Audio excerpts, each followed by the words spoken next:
നമ്മളെ ഒരു കളിച്ചിട്ട് അതിൻ്റെ ഇടയിൽ റൗണ്ട് ജയിച്ചു. അതിൻ്റെ പേരിൽ ഒരു നല്ല ഇമോട്ട് തരും. അപ്പം നമുക്ക് അതിനുള്ള തിരിച്ചടി കൊടുക്കണ്ടേ? നമ്മൾ അതിന് ഓരോ തിരിച്ചടി നോക്കണം. ആദ്യം നമ്മൾ കൊടുത്തിരിക്കും. നമ്മളെല്ലാവരും കമ്പാക്ക് അടിക്കുക വെച്ചാൽ നമ്മൾ ഓരോ റൗണ്ട് തിരിച്ചടിക്കുക വെച്ചാൽ എല്ലാവരും ലൈക്കും ചെയ്യാൻ സപ്പോർട്ട് ചെയ്യുക. റൗണ്ട് റഷ് അടിക്കുക.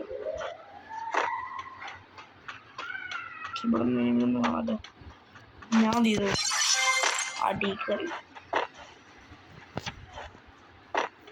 നോക്കി എനിമിയൊന്നുമില്ല. എല്ലാരും പാടാം ഒരേ വന്നു ശരി ഒന്ന്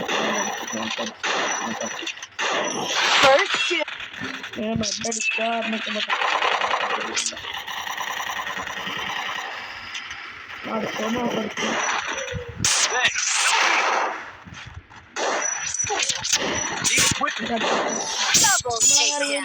ലൈക്കും സപ്പോർട്ട് ചെയ്യാം ഗൈസ്.